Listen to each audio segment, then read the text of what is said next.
Right now, more than 200 million Americans are under heat alerts, and your car's AC system was never built to run this hard, this long without a break.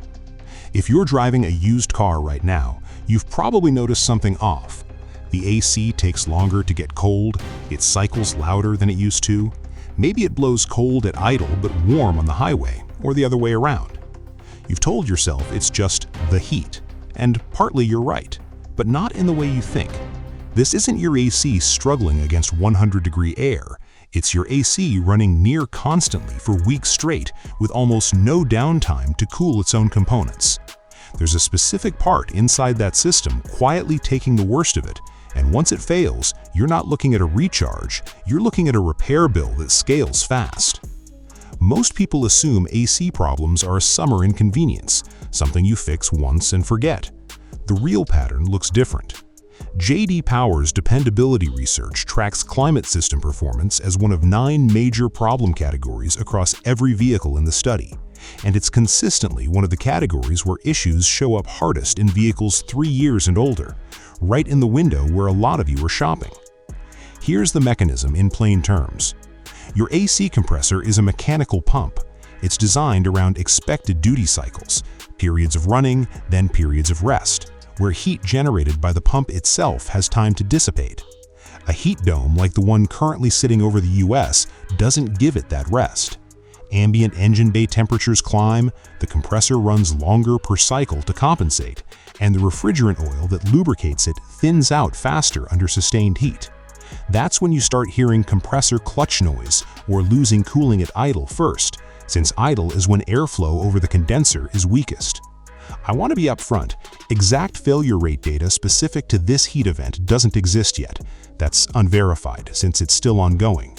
But the mechanism above is standard automotive engineering, not speculation, and it's why AC complaints reliably cluster during extended heat waves. Here's what that looks like in practice.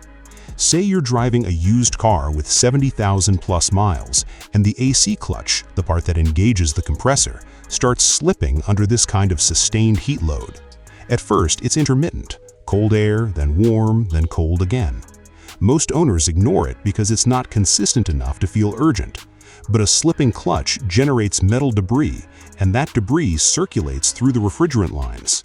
By the time the compressor fully fails, you're not just replacing a clutch, you're often looking at a full compressor replacement plus a system flush to clear contamination, because skipping the flush means the new compressor fails too. That turns a moderate repair into one of the more expensive single repairs on a used car. Here's what actually matters if you're dealing with this right now or shopping for a used car in the middle of this heat wave. If you own the car, don't ignore inconsistent cooling. Get it checked before it fully fails, not after.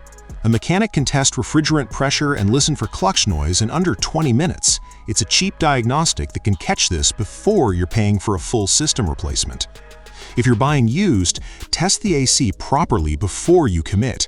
Don't just check if it blows cold for 30 seconds in the driveway. Run it at idle for a full 5 minutes, then take it on a real test drive, ideally in traffic where airflow is low and the system is under real load. If it's noticeably weaker at idle than at speed, that's your early warning sign. Ask for maintenance records specifically mentioning AC service, not just oil changes. A car with 0 documented AC service history sitting at 60,000 plus miles in a hot climate state is a car where you should budget for a compressor issue within the next year or 2, not hope you'll avoid one.